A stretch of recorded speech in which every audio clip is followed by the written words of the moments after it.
Nakipaghabulan sa mga pulis bago na aresto ang dalawang nang hold up sa isang coffee shop sa Caloocan City. Ang isa sa kanila, kalalaya lang sa kasong murder. Narito po ang aking report.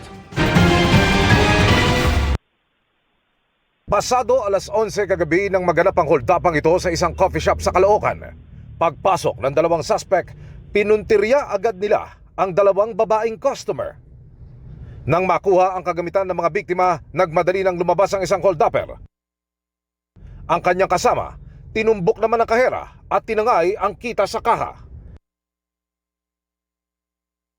Di pa nakontento at muling binalikan ang dalawang babaeng customer at saka hinablot ang suot nilang mga kwintas, saka nagmadaling tumakas. Sa customer po ng coffee shop, ang nakuha po is dalawang iPad, isang iPad, isang cellphone, at doon naman po sa teller is 2.5 worth of ng pera.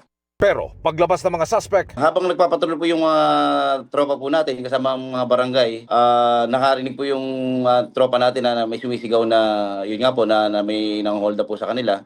dito na raw nagkakabulan na nagresulta para madakip ang dalawang suspect. Base po sa aming investigation, tsansapan lang po, naghanap lang po talaga sila ng mga establishment na walang security guard.